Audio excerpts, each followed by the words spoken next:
Nemesis by H.P. Lovecraft.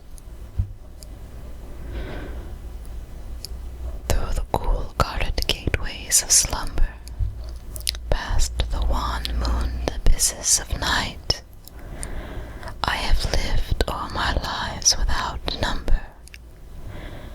I have sounded all things with my sight, and I struggle and shriek ere the daybreak, being driven to madness with fright.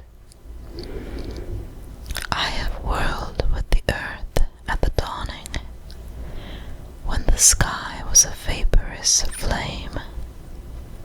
I have seen the dark universe yawning, where the black planets roll without aim, where they roll in their horror unheeded, without knowledge or luster or name.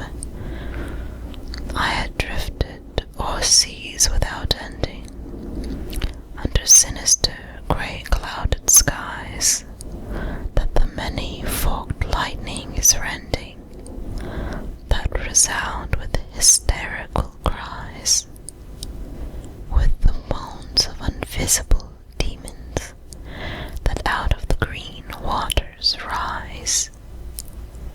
I have plunged like a deer through the arches of the hoary primordial grove,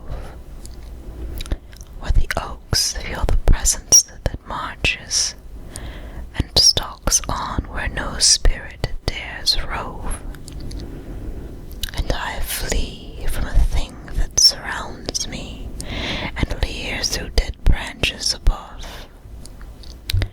I have stumbled by cave-ridden mountains that rise barren and bleak from the plain.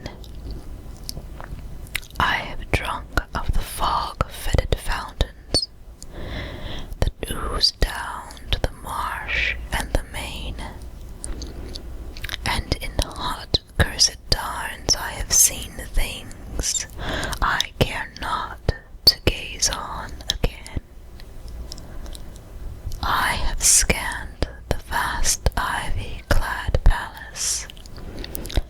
I have trod its untenanted hall, where the moon writhing up from the valleys shews the tapestried things on the wall, strange figures discordantly woven, which I cannot endure to recall. I have peered from the casement in wonder at the mouldering meadows around, at the many-roofed village laid under the curse of a grave-girdled ground, and from rows of white urn-cavern marble I listen intently for sound.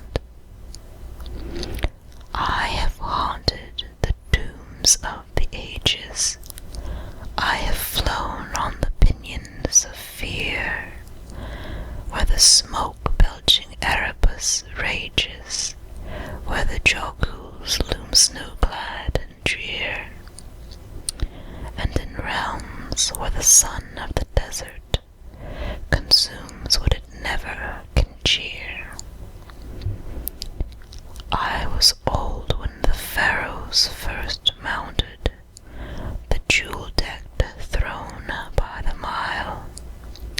I was old in those epochs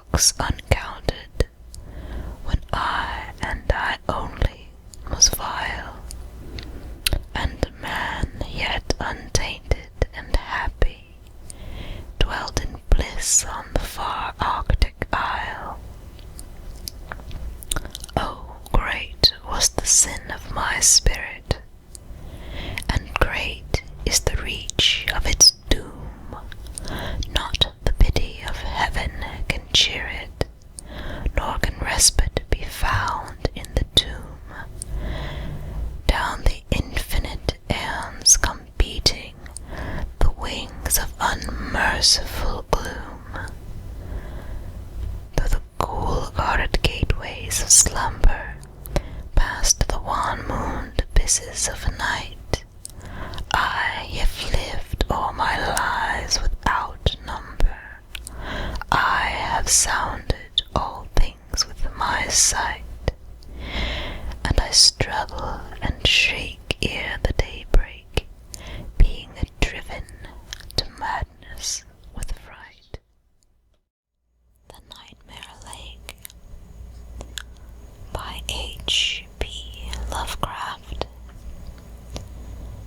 There is a lake in distant Zan, beyond the wonted haunts of man, where broods alone in a hideous state a spirit dead and desolate, a spirit ancient and unholy, heavy with fearsome melancholy, which from the waters dull and dense draws vapors cursed with pestilence.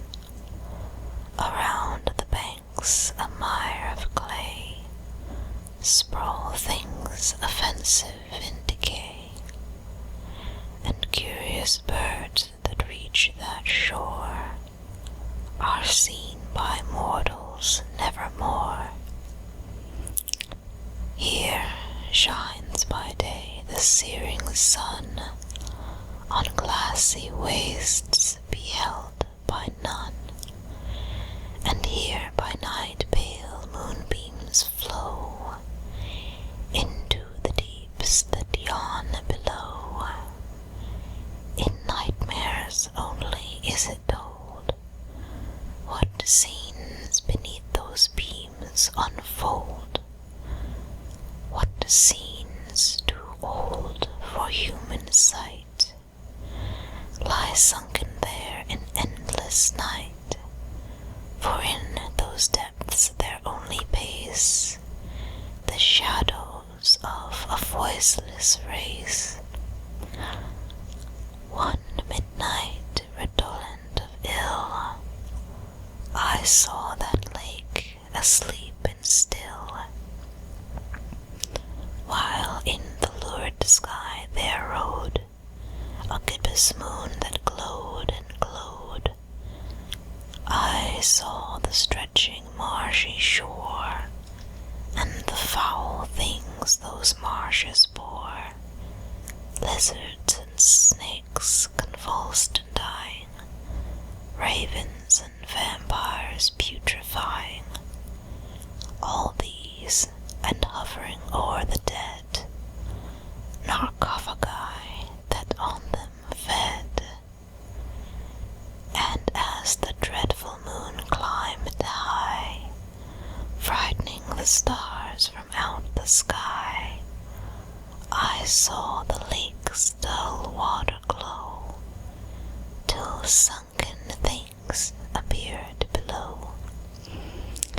There shone unnumbered fathoms down the towers of a forgotten town, the tarnished domes and mossy walls, weed-tangled spires and empty halls, deserted fanes and vaults of dread, and streets of gold uncoveted.